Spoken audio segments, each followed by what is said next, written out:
ஒரு கொலை பண்ணிருக்கீங்களே. சரி சார், நான் செஞ்சது கொலை இல்ல, ஒரு குற்றவாளியை கண்டுபிடிக்க போன இடத்துல நடந்த அசம்பாவிதம். உங்க வாதத்தை நான் ஏத்துக்கிறேன், ஆனா கோர்ட் ஏத்துக்குமா? சார், நான் செஞ்சது கொலைதான்னு நீங்க நினைச்சீங்கன்னா இப்பவே இந்த காக்கி சட்டையை கழட்டி போட்டுறேன், என்ன அரெஸ்ட் பண்ணுங்க, கோர்ட்ல கொண்டு போய் நிறுத்துங்க, என்ன தண்டனை வேணுமாலும் வாங்கி கொடுங்க, நான் ஏத்துக்கிறேன். இல்ல ஒரு போலீஸ்காரனோட கடமை நீங்க நினைச்சீங்கன்னா என்ன பாராட்டுங்க, என் டியூட்டியை நான் கண்டினியூ பண்றேன். மிஸ்டர் விஜய், என்ன பத்தி உங்களுக்கு நல்லா தெரியும். உங்க அண்ணனுக்கு எந்த அளவுக்கு நான் என்கரேஜ்மெண்ட் கொடுத்தேன். அதனால பல சமயங்கள்ல உங்க அண்ணனுடைய சாவுக்கு நான் தான் காரணமோன்னு நினைச்சு ஃபீல் பண்ணிட்டு இருக்கேன். அந்த மாதிரி உங்களையும் நான் இழக்க விரும்பல. உங்கள மாதிரி கடமையுணர்வு நிறைஞ்ச அதிகாரிகளுடைய மரணம் உங்க குடும்பத்துக்கு மாத்திரம் இழப்பு இல்ல, இந்த டிபார்ட்மெண்ட்டுக்கு, இந்த நாட்டுக்கே பெரிய இழப்பு. அதனாலதான் சொல்றேன், உங்க ஆவேசத்தை கொஞ்சம் குறைச்சிக்கிட்டு அமைதியா செயல்படுங்க. அமைதியா? எங்க அண்ணியோட கண்ணீரை பாக்குற ஒவ்வொரு நிமிஷமும் எனக்குள்ள ஆவேசம் தான் வருது. அந்த ஆவேசத்தினால என் கண்ணே நெருப்பா மாறுது சார். ஒரு வரம்புக்கு மீறி செயல்பட்டா போலீஸ்காரனா இருந்தா கூட அது சட்டப்படி குற்றம் தான். எது சார் குற்றம்? ஒரு கொலைகாரனை, ஒரு கொள்ளைக்காரனை அழிக்கிறதா குற்றம்? சார், ஒரு போலீஸ்காரனுக்கு இந்த அதிகாரம் கூட இல்லைனா நான் இந்த வேலைக்கு வந்ததுக்கு அர்த்தம் இல்ல. எங்க அண்ணனோட சாவை இன்னும் என்னால மறக்க முடியல. அதுக்காக பழிக்கு பழி வாங்கணும் தான் இந்த வேலையே செலக்ட் பண்ணியா? அப்படியே நீங்க நினைச்சாலும் நான் பழி வாங்க போறது ஒரு மகாத்மாவையோ புத்தனையோ இல்ல சார். இந்த நாட்டையே சுடுகாடா மாத்திக்கிட்டு இருக்க சமுதாய விரோதிகளை, அவங்களுடைய அழிவு எனக்கு மட்டும் நிம்மதியை கொடுக்க போறதில்ல சார், இந்த நாட்டு மக்களுக்கு அமைதியை கொடுக்க போகுது. இப்ப சொல்லுங்க சார், ஒரு போலீஸ்காரனா இருந்து இந்த நல்ல காரியத்தை செய்யட்டுமா, இல்ல இந்த டிரெஸ்ஸ தூக்கி எறிஞ்சிட்டு ஒரு தனி மனுஷனா நின்னு என் கடமையை செய்யட்டுமா? Go ahead, Vijay. உன் சர்வீஸ் இந்த டிபார்ட்மெண்ட் இழக்க தயாரா இல்ல, அதே சமயத்துல உன் உயிரையும் இழக்க விரும்பல, அதை ஞாபகத்துல வச்சுக்க. என் கடமையை செஞ்சு முடிக்கிற வரைக்கும் அந்த கடவுள் கூட என்ன எதுவும் செய்ய முடியாது. வெரி குட், உன் தன்னம்பிக்கை ரொம்ப பாராட்டுறேன். Thank you sir. அண்ணி, கொலை செஞ்ச என் தங்கச்சி சாவுக்கு காரணமா இருந்த என் கையாளியும் கழுத்தை நெரிச்சு கொண்டிருப்பேன். ஆனா ஓ அதிர்ஷ்டம், நான் காக்கி சட்டையில இருக்கேன். சட்டம் உன்னை தூக்கல ஏத்தல, இந்த சட்டையை கலட்டி எரிஞ்சிட்டு அதை நான் செய்ய தயங்க மாட்டேன். Success sir. அந்த ஸ்மக்லிங்க்கு யார் தலைவனோ அவனை நான் பிடிச்சிட்டேன். இத்தனை நாளா நடந்துகிட்டு இருந்த அக்கிரமத்துக்கெல்லாம் எவன் காரணமோ அவனை அரெஸ்ட் பண்ணிட்டேன். எங்க அண்ணனை எவன் கொண்டானோ அந்த கொலைகாரனை பிடிச்சு லாக்அப்ல தள்ளிட்டேன். யார சொல்றீங்க? The criminal bastard, godfather of rowdies, cancer of the society, சமுதாய விரோதி ராஜ்.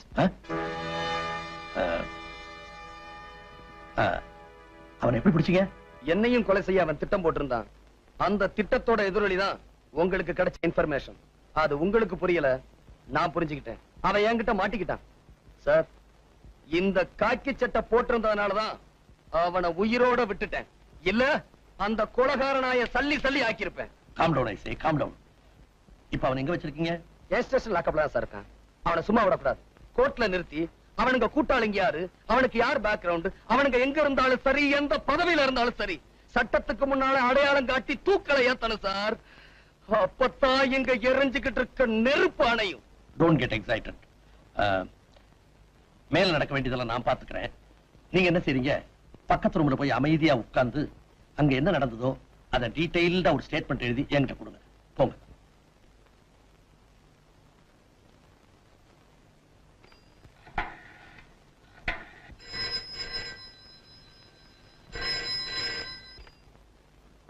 எஸ். ஹலோ, அங்க இன்ஸ்பெக்டர் விஜய் இருக்காருங்களா? பக்கத்து ரூம்ல இருக்காரு, கனெக்ட் பண்றேன். ஹலோ, விஜய் பேசுறேன். விஜய், விஜய் நான் அண்ணி பேசுறேன்ப்பா. என்ன நீ? விஜய் நம்ம மோசம் போயிட்டோம். விஜய் நம்ம மோசம் போயிட்டோம். இவ்வளவு நாளா நடந்த கொலை கொள்ளை இதுக்கெல்லாம் காரணம் வேற யாரும் இல்லப்பா, உங்க உங்க அந்த டிஜி தான். அவ படுவாவி நல்லவ மாதிரி நடிச்சு நம்ம குடும்பத்தை நாசம் பண்ணிட்டா விஜய். அது மட்டும் இல்ல விஜய், நம்ம ஜீவிதா இல்ல, அவங்க அப்பா சுட்டு கொலை பண்ணது கூட அவன்தான். ஆமா, அது ஒரு வீடியோ கேசட்ல பதிவாயிருக்கு. ஐயோ, அது என் கண்ணால பார்த்தேன் விஜய், என்ன நம்ப விஜய்.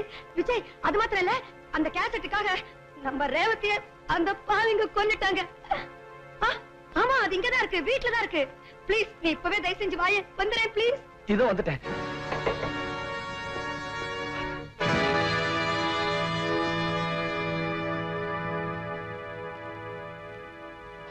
என்னப்பா நான் யாரு என்னன்னு உங்க அண்ணி டீடைல்டா சொல்லிட்டாங்களா? உங்க அண்ணி சொன்னதை உன்னால நம்ப முடியல. அவங்க சொன்னதெல்லாம் 100க்கு 100 உண்மை. Criminal bastard, godfather of the rowdies, cancer of the society அப்படின்னு அடிக்கடி நீ வர்ணனை பண்ணுவியே, அது வேற யாரும் இல்ல, சாட்சாத் நானே தான். நம்ம டிபார்ட்மெண்ட்ல உன்ன மாதிரி பிழைக்க தெரியாதவங்க நிறைய பேர், என்ன மாதிரி பிழைக்க தெரிஞ்சவங்க கொஞ்சம் பேர் தான். என்ன வேலையே பயிரமே இது நியாயமானு கேட்க போறியா? இல்ல சட்டத்தையும் ஒழுங்கையும் பாதுகாக்க வேண்டிய இந்த இடத்திலேயே அதை குழி தோண்டி புதைச்சு சமாதி கட்டுறீங்களேன்னு வேதனைப்பட போறியா? தம்பி, சட்டம்ங்கிறது ஒரு இருட்டறை, அதுல போய் வெளிச்சத்தை தேடிக்கிட்டு இருக்கியே. சட்டம் ஒரு இருட்டறை தான், அதுல சாட்சியை தேடி அலைஞ்சுகிட்டு இருக்கிறதுக்கு நான் ஒண்ணும் கோழை இல்ல. நீதியின் மறுபக்கமா இருந்து எனக்கு நானே நீதிபதியாம். வெற்றி எனக்குத்தான் மிஸ்டர் ராமதுரை.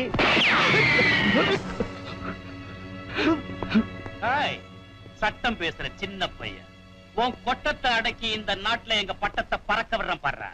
உன் கோர்ட்டும் லாக்கப் என்ன ஒண்ணும் பண்ண முடியாது. ராஜ், அந்த வீடியோ கேசட் இவனுடைய அண்ணி கையில தான் இருக்கு.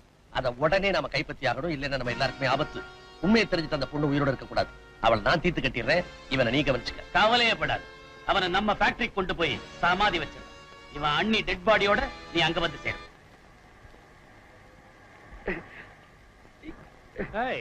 சின்ன பையன், உன்ன மாதிரி திமிர் பிடிச்ச அதிகாரிகளை சாகடிக்கிறதுக்கு நான் முன்ன மாதிரி ஆட்கள் வச்சுக்கிறது இல்ல, புதுசா மிஷின்களை வச்சுக்கிட்டு. அந்த சுவிட்ச போட்டா அந்த கல்லு அறுபடுற மாதிரி கொஞ்ச நேரத்துல நீ அறுபட போற. இது வரைக்கும் உருளைக்கிழங்கு சிப்ஸ் தான் பார்த்திருக்கிறேன், இப்போ உன்னை சிப்ஸா போட போறேன். போடவா?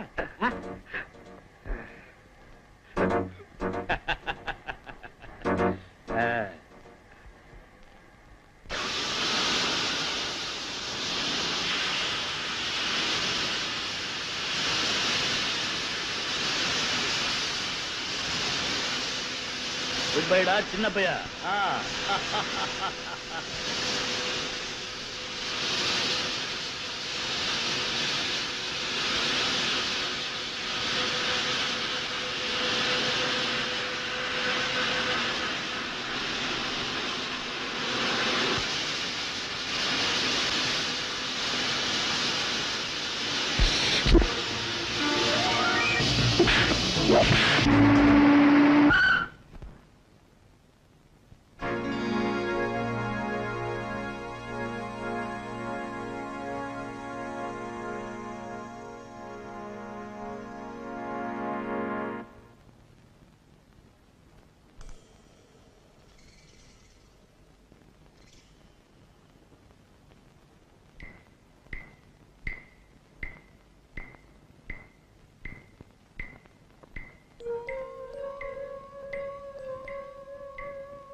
சௌக்கியமா?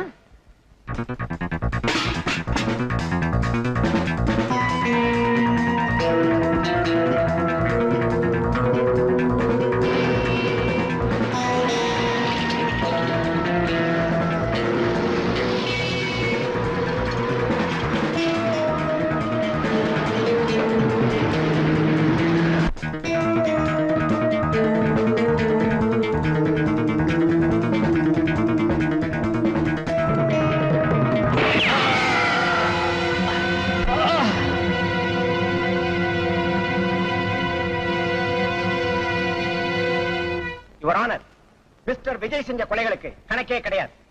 காக்கி சட்டையை போட்டுக்கிட்டு காட்டுல மிருகங்களை வேட்டையாடுற மாதிரி நாட்டுல தனக்கு வேண்டாதவங்களை எல்லாம் சுட்டுக் கொள்றதுதான் இவருக்கு தொழில் நினைக்கிறேன். பட்ட பகல்ல கோர்ட்டுக்குள்ளேயே ஒரு கொலையை செஞ்சிருக்காருன்னா இவருடைய அராஜகத்துக்கு வேற சாட்சியே தேவையில்லை.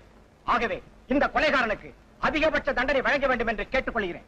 இந்த குற்றச்சாட்டுகளுக்கு நீங்க ஏதாவது பதில் சொல்ல விரும்புறீங்களா? இல்ல சார், நான் சட்டத்தை மதிச்சு வாழ்ந்துகிட்டு இருந்தவன், அந்த சட்டம் செத்துறக்கூடாதுன்னு போராடிக்கிட்டு இருந்தவன், சட்டப்படி என் கடமையை செஞ்சுக்கிட்டு இருந்தவன். அதனால அந்த சட்டம் என்ன தண்டனை கொடுத்தாலும் அதை ஏத்துக்க நான் தயாரா இருக்கேன். உங்களுக்காக வாதாட வக்கீல் யாராவது இருக்காங்களா? ஒரு மனுஷன் பிறக்குறான், வாழுறான், சாகுறான் இல்லாம அவன் வாழ்க்கை ஒரு சரித்திரமா அமையணும்னு எங்க அண்ணன் அடிக்கடி சொல்லுவாரு. அப்படி ஒரு சரித்திரத்தை என்னால எழுத முடியலனாலும் எங்க அண்ணனோட ஆத்மா சாந்தி அடையக்கூடிய விதத்துல நான் ஒரு சாதனை செஞ்சிருக்கேன்னு நினைக்கிறேன். இதுக்கு மேல வாழணும்னு ஆசைப்படல. அதனால வக்கீல் வச்சு வாதாடி என் உயிரை காப்பாத்திக்க நான் விரும்பல. Excuse me your honour, mister விஜய்க்காக நான் வாதாட வந்திருக்கிறேன். ஒரு அரசாங்க வக்கீல் எதிர்தரப்புல வாதாடக்கூடாதுன்னு உங்களுக்கு தெரியாதா? சாரி யுவர் ஆனர், அரசாங்க வக்கீல்ன்ற பதவியை நேத்தே நான் தூக்கி எறிஞ்சிட்டேன். எஸ் யுவர் ஆனர், ஒரு நிரபராதி தண்டிக்கப்படக்கூடாதுன்ற ஆசையில இந்த கர்ம வீரனை எப்படியாவது காப்பாத்தி ஆகணும் என்ற வெறியில என் வேலையை நான் ராஜினாமா பண்ணிட்டேன். இப்போ ஒரு சாதாரண வக்கீல கேட்கிறேன், இவருக்காக வாதாட எனக்கு அனுமதி கொடுக்கணும். Yes, you can proceed. Thanks your honour. அரசாங்க வக்கீல் நண்பர் வேதாச்சலம் கூண்ல நிக்கிறது யாருன்னு கூட தெரிஞ்சுக்காம கண்ணை மூடிக்கிட்டு குற்றங்களை அடிக்கிட்டே போயிட்டார். நான் ஒரு அரசாங்க வக்கீல், என் கடமையைத்தான் நான் செய்யறேன். எது சார் உங்க கடமை? 1000 குற்றவாளிகள் தண்டனையிலிருந்து தப்பிக்கலாம், ஆனா ஒரு நிரபராதி கூட தண்டிக்கப்படக்கூடாதுன்றத நம்ம தர்மம். காட்டு மிருகங்களை வேட்டையாடுறவனுக்கு பேரு கொலகாரம் இல்ல மிஸ்டர், வேட்டக்காரன். ஒரு ஊரையே கதிகலங்க வச்சுக்கிட்டு இருந்த ஒரு புலிய ஒருத்தன் சுட்டு கொண்டான்னா அவனுக்கு அவார்டு கொடுப்பீங்களா இல்ல கொலகாரன்னு சொல்லி தூக்கில ஏத்துவீங்களா? நாட்டுல நல்லவங்க வாழணும், கெட்டவங்க தண்டிக்கப்படணும், அதுக்கு தான் நாம படிச்ச சட்டம் பிரயோஜனப்படணும்னு இந்த கோர்ட்ல நான் பல தடவை சொல்லி பார்த்துட்டேன். நம்மள மாதிரி வக்கீலுங்க மனசு வச்சா லஞ்சம், ஊழல், அராஜகம் அழிஞ்சு போய்கிட்டு இருக்கிற இந்த நாட்டுடைய தலையெழுத்தையே மாத்திட முடியும். Mister Chandrasekhar, please come to the point. Yes your honour, பொதுமக்களுக்கு காவலா இருக்க வேண்டியதுதான் இந்த காவல்துறை. இந்த டிபார்ட்மெண்ட்டுடைய deputy inspector general mister Ramadurai யாரு? கொள்ள கூட்டத்துக்கு தலைவன், கொலகார பாவிகளுக்கு சீஃப், கள்ளக்கடத்தலுக்கு பாஸ்.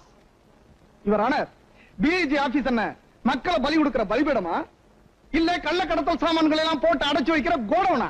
அவர் மேல இவ்வளவு குற்றச்சாட்டுகளை சொல்றீங்களே, இதுக்கு உங்ககிட்ட ஏதாவது ஆதாரம் இருக்கா? இருக்கு யுவர் ஆனர். டிஐஜி ராமதுரை ஒரு கொலகாரன். அதுக்கு சாட்சி அவர் ரத்னசாமியை கொலை செய்யும் போது எடுக்கப்பட்ட இந்த வீடியோ கேசட். ராமதுரை ஒரு கொள்ளக்காரன், ஒரு கடத்தல் மன்னன்.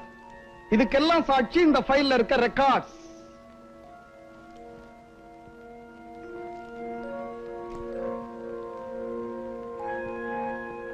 அதுக்காக ராமதுரையை அவர் கொலை செஞ்சது நியாயம்னு சொல்றீங்களா? நோ யுவர் ஆனர், இது கொலையே இல்லைன்னு நான் சொல்றேன்.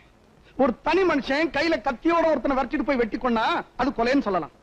ஒரு பயங்கரமான குற்றவாளிய ஒரு போலீஸ் அதிகாரி பிடிக்கணுமே துரத்துறான், அவன் தப்பி ஓடுறான். தப்பி ஓடின புலி கடைசியில பதுங்கின இடம் கோர்ட். சும்மாவா பதுங்குச்சு? நோ, அங்கிருந்து துப்பாக்கி எடுத்து போலீஸ்காரன் நெஞ்சுக்க குறி வச்சிருச்சு. என் கட்சிக்காரர் என்ன பண்ணுவாரு? தன்னை காப்பாத்திக்க வேணாமா? எங்க தன்னை சுட்டுடுவோன்ற பயத்துல அவனை இவர் ஷூட் பண்ணிட்டாரு. அது படாத இடத்துல பட்டு போச்சு, அவர் இறந்து போயிட்டார். இது எப்படி கொலை ஆகும் நான் கேட்கிறேன். இவர் ஆனர், என் கட்சிக்காரோட இன்டென்ஷன் அவனை கொலை பண்ணணும்ன்றது கிடையாது, அந்த கொலைகார பாவிட்டு இருந்து தன்னை காப்பாத்திக்கணுமேன்றதான். இதை என்னால நம்ப முடியல. காக்கி சட்டையை போட்டுக்கிட்டு தன்னை ஒரு போலீஸ்காரன் சொல்லிக்கிட்டு தன் குடும்பத்தை கெடுத்தவனை இவர் திட்டம் போட்டு தான் பழி வாங்கியிருக்காரு நான் சொல்றேன். அப்படி நான் பழி வாங்கணும்னு நினைச்சிருந்தா ராமதுரை எங்க அண்ணிய கொலை செய்ய வீட்டுக்கு வந்தாரு, அப்பவே நான் அவரை சுட்டு கொன்னு இருக்கலாம். அது மட்டுமல்ல, எங்க அண்ணனை கொலை செஞ்ச ராஜுவ என் கண்ணு முன்னாடியே என் தங்கச்சி கழுத்த நெரிச்சு கொன்னாங்களே, அதுக்கு காரணமா இருந்த ராஜுவ என் கையாலேயே கொன்னு என் பழியை தீர்த்திருக்கணும். செய்யல. சட்டப்படி அவளை அரெஸ்ட் பண்ணி லாக்அப்ல வச்சிருக்கேன். இவர் ஆனர், போலீஸ் டிபார்ட்மெண்ட்ல பொறுப்புள்ள கடமை உணர்வுள்ள போலீஸ்காரங்க ரொம்ப குறைவு. அதாவது லட்சத்துல ஒருத்தர்னு சொல்லலாம். அந்த லட்சத்துல ஒருத்தனுக்கு தண்டனை கொடுத்து உள்ள அனுப்பிட்டு நம்மள நாமே அனாதை வைக்கணுமா? எஸ் யுவர் ஆனர், நாளைக்கு உங்களுக்கே பாதுகாப்பு இல்லாம போயிடும். நீங்க என்னதான் சொன்னாலும் ஒரு பொறுப்புள்ள போலீஸ் அதிகாரி கோர்ட்டுக்குள்ளேயே இப்படி ஒரு கொலை செஞ்சத என்னால ஒத்துக்கவே முடியல. அப்போ கொலை செஞ்சது கூட நியாயப்படுத்திடலாம், அது இந்த கோர்ட்டுக்குள்ள நடந்துடக்கூடாதுன்னு சொல்றீங்களா? ஏன் நீதியை காப்பாற்ற வேண்டிய இடத்திலேயே ஒருத்தர் இப்படி துப்பாக்கி எடுத்துட்டா அப்புறம் அந்த புனிதமான இடத்துக்கு என்ன மரியாதை இருக்கு? அந்த நேரத்துல அந்த மிருகத்தை இவர் கொல்லாம விட்டுருந்தா அந்த மிருகம் இவரை கொண்டு இருக்கும். அடுத்த நிமிஷம் நாடு ஒரு நல்ல போலீஸ்காரன் இழந்திருக்கும்.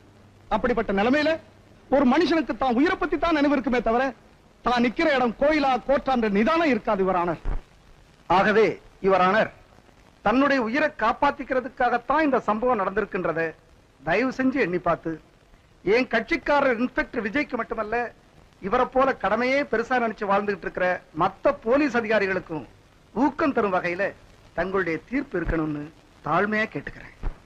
இந்த வழக்கை பொறுத்தவரை சந்தர்ப்ப சூழல்களை வைத்து பார்க்கும்போது குற்றஞ்சாட்டப்பட்ட இன்ஸ்பெக்டர் விஜய் தன் கடமைக்காகவும் அதே நேரத்தில் தற்காப்புக்காகவும் தான் இதை செய்தார் என்பதும் நியாயமானதாக ஏற்றுக்கொள்ளப்பட்டதால் மிஸ்டர் விஜய் அவர்களை குற்றவாளி அல்ல என்று தீர்மானித்து விடுதலை செய்கிறேன்.